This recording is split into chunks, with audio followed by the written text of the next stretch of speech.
Buenos días, aquí Augusto Townsend, curador principal de Comité, con las noticias de hoy, martes 6 de mayo del 2025. El podcast de hoy llega con el auspicio de Sistema B, la organización que promueve a las empresas B en el Perú. Si crees que en el corazón de todo negocio debe estar el deseo de generar un impacto positivo en la sociedad, vas a querer sumarte a las más de 10.000 empresas que ya forman parte de este movimiento global. Conoce más en www.sistemab.org. Muy bien, vamos con los titulares de hoy, martes 6 de mayo, en menos de un minuto.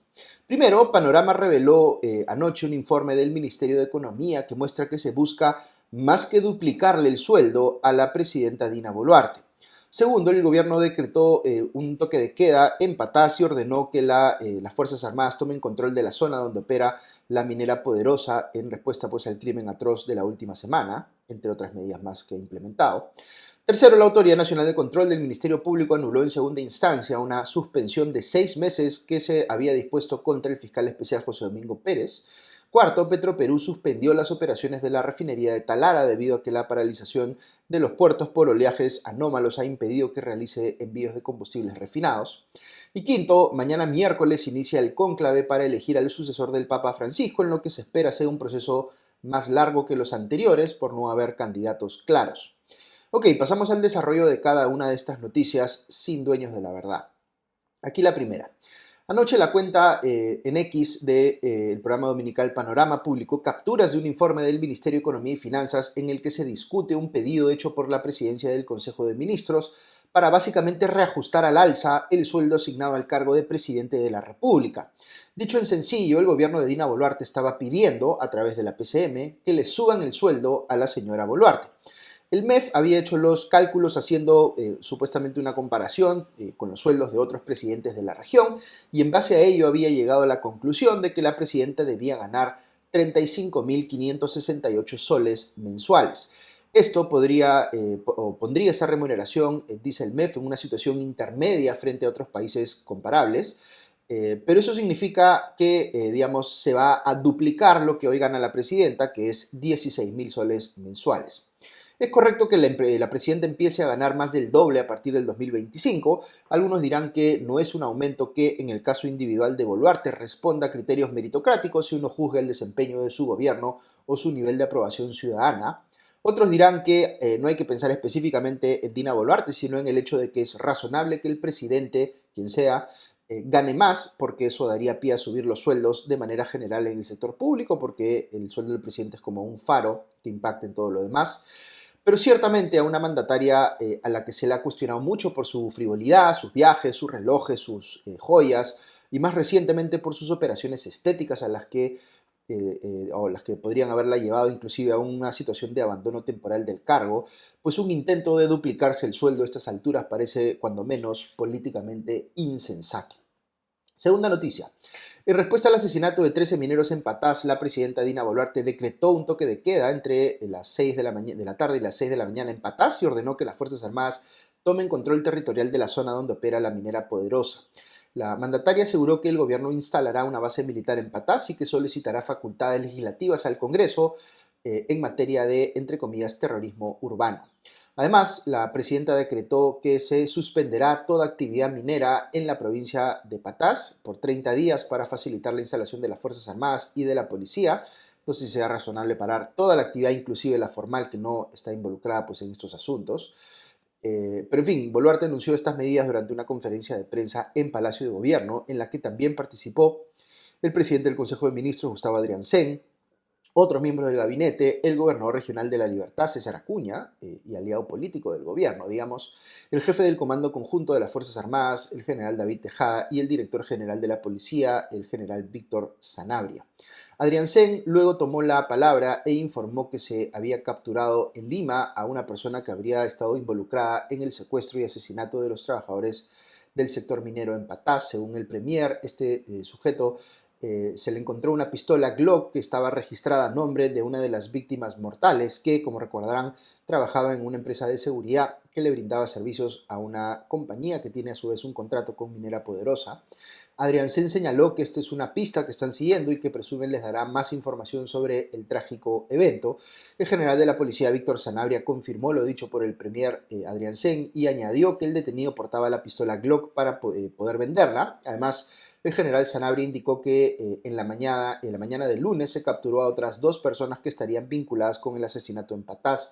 Estos últimos tenían 2 armas de fuego tipo mini Uzi, junto con caserinas y municiones.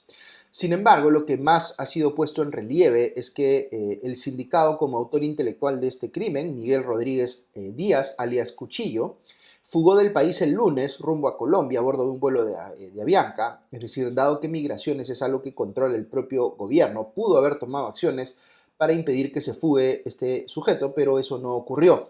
La presidenta Boluarte había dicho horas antes que Cuchillo había sido detenido en el 2023 y puesto en libertad por la fiscalía, lo cual por supuesto es algo que requiere ser explicado. Pero esta vez a quien se le escapó el delincuente fue a su propio gobierno, porque este sujeto, hay que decir, no es que haya aparecido de la nada, ya estaba implicado en las muertes de otras 9 personas en otra mina vinculada a Poderosa y otros casos más, según leo en El Comercio, así que la policía tendría que haber estado respirándole en la nuca. Tercera noticia, la Autoridad Nacional de Control del Ministerio Público acaba de declarar nula la suspensión de 6 meses que se le impuso al fiscal especial José Domingo Pérez por supuestamente haber cometido infracciones administrativas en el marco de una investigación contra el abogado Arsenio Oré como parte del caso Cocteles, según leo en La República.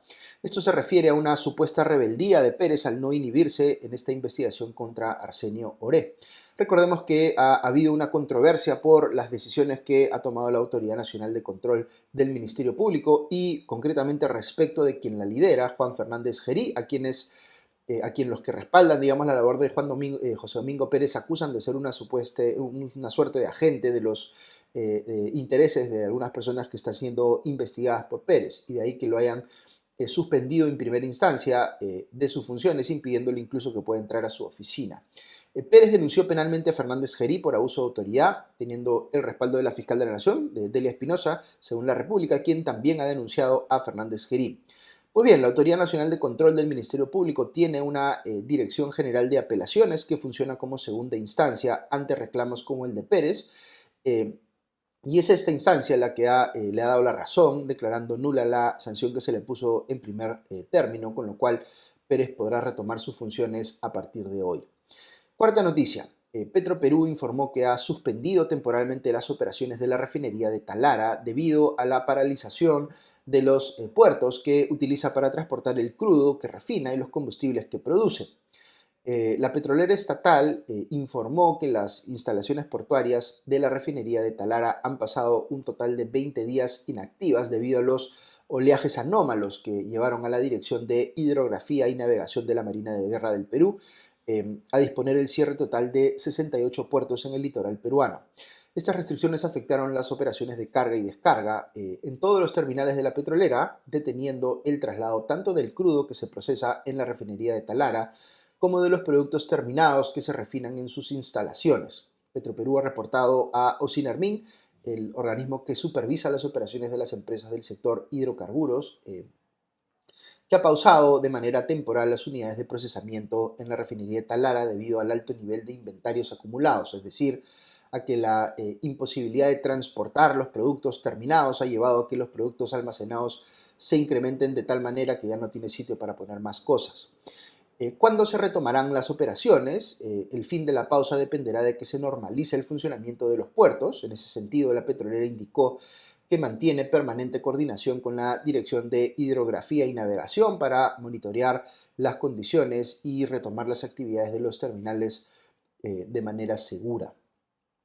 Este contratiempo se suma a la lista de dificultades que enfrenta la petrolera estatal. La semana pasada, el directorio informó que durante el primer trimestre de este año, Petroperú generó pérdidas por 111 millones de dólares, resultado que la aleja ciertamente del objetivo fijado por su ahora presidente de directorio, Alejandro Narváez, de conseguir que arroje utilidades este año, después de bastante tiempo, por supuesto, de complicaciones financieras. La petrolera pedirá nuevos salvatajes al gobierno con dinero de todos los peruanos. Narváez respondió, y aquí lo cito textualmente, por lo menos en este momento no hay ningún plan de salvataje ni de capitalización de deuda, ya sea del Banco de la Nación o de la deuda que tenemos con el Estado, aunque ciertamente no lo está descartando tampoco. El funcionario explicó que los resultados negativos se explican por la caída de los precios del crudo en los últimos meses, en los últimos días, de marzo, debido a los anuncios en materia arancelaria del gobierno de Donald Trump. Quinta noticia. El Vaticano dará inicio mañana miércoles al cónclave que decidirá al sucesor de Francisco como sumo pontífice de la Iglesia Católica. En esta ocasión hay 133 cardenales con derecho a voto. Se trata del cónclave más grande de la historia en número de cardenales. La mayoría necesaria para elegir al nuevo papa son 89 votos. Debido al elevado número de cardenales, los expertos prevén que se va a tratar de un cónclave más largo y complicado que lo usual o que los anteriores, cuando menos.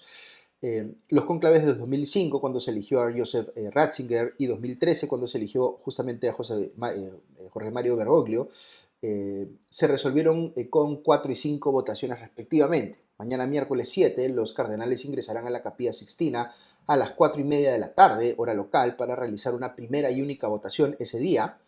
Esta primera votación sirve, según los expertos, para que los cardenales vean cuáles son los apoyos con los que cuentan los favoritos, y a partir de ahí empiecen pues a agruparse votos en torno a los candidatos con mayor respaldo.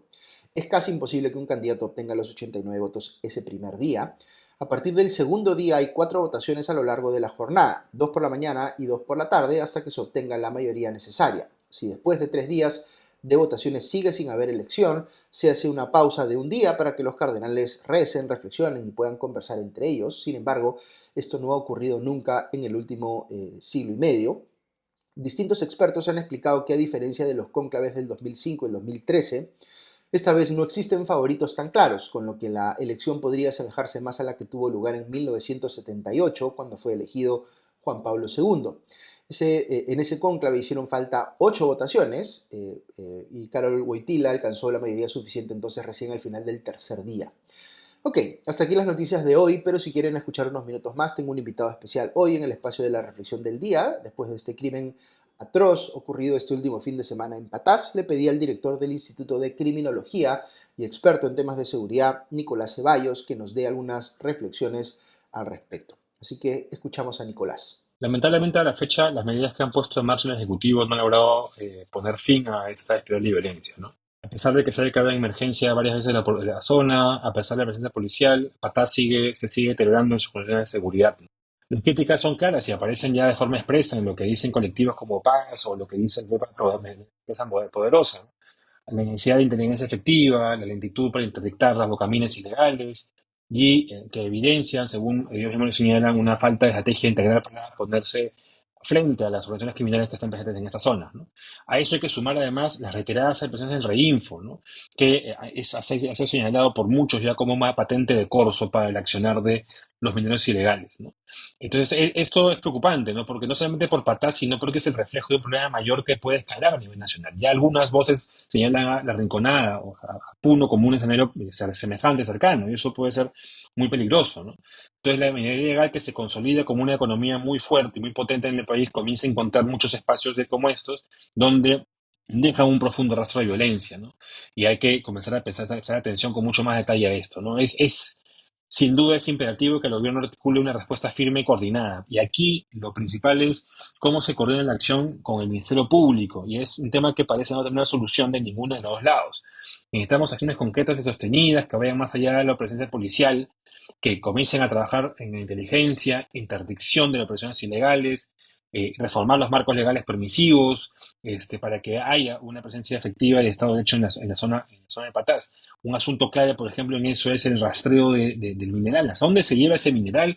¿Dónde se procesa? ¿Y qué se está haciendo para poder cortar la cadena de ese mineral ilegal que sale finalmente del territorio? Entonces, hay una cosa que se debe atender con suma urgencia, pero para eso lo que se requiere es un liderazgo claro y efectivo y no medidas efectistas que no han mostrado ningún resultado positivo, ¿no?